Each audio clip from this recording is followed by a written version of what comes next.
you're only going to do for about a month, there's really no benefit to that. There's no change. There's no difference in that. Anybody can do something for just a little bit of time, but if you really want to make a change, if you really want to make a difference in your life and get better, that's one of the things. And I found a fulfillment in educating people and teaching people in these things. And so for me, that was a huge motivation.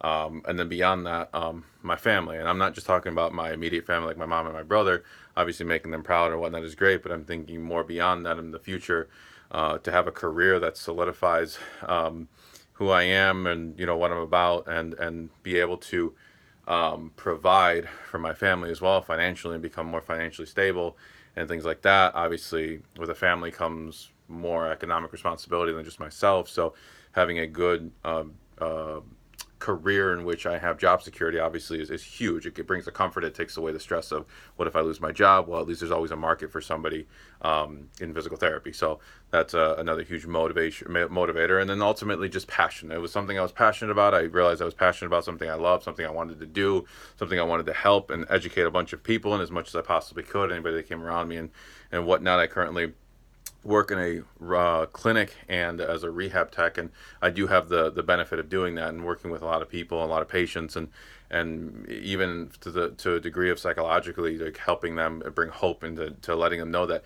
they're not permanently stuck that way, that there is something that can be done and will be done, and it'll take our effort along with their effort to, continue on with the plan of rehab and ultimately get them back to, 100% or better than that, or to a place where at least they're not feeling any more pain, and that goes away for them, which is great.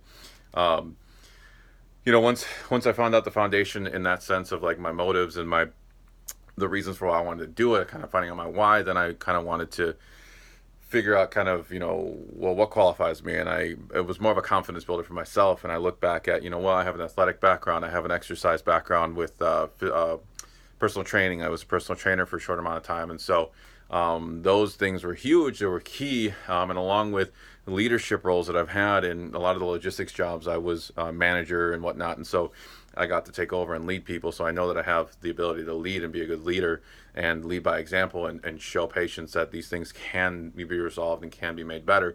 So that experience gave me a lot of self confidence in growing in that.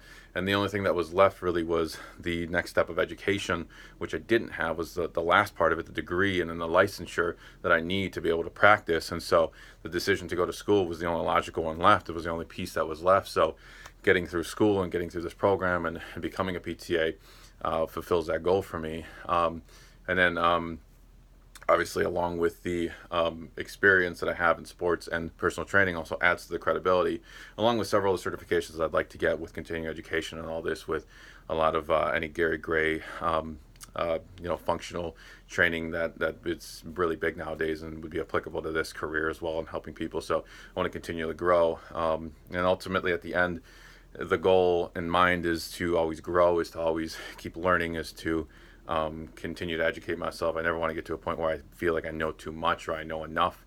That's never a good thing. And then, obviously, to achieve financial stability, as I stated before, for my family and for myself and all that stuff. And then the biggest goal is to own my own PT clinic one day, which would mean obviously going for a PhD, which is a goal that I plan on going for and achieving.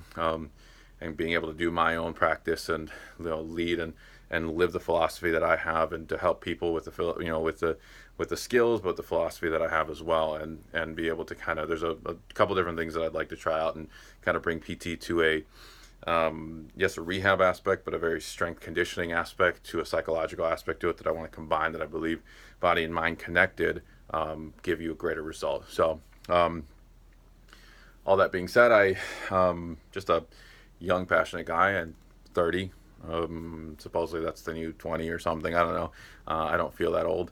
But I'm a young guy. I've got a lot of time. And as I pursue this career, I want to, like I said, continue to learn, continue to get better, continue to work with people who are better than me, that know more than me, so that I can learn from that, and to continue to refine my skills as much as possible, and help everybody that I can, and reach out to as many people as I can, and ultimately get the message out that pain isn't something that we're meant to live with. It's not something we're intended to live with. It's something that we can fix. It's something we can change, and we will. And so with the help of physical therapy, along with the participation of the individual, we can achieve that goal. And the chronic pain that a lot of us are suffering from can ultimately be, relieved, and people can go on to live great mobile lives where they can do all the things that they used to do or want to do now. So that's it. That's all I got. I'll talk to you guys later. Have a good one.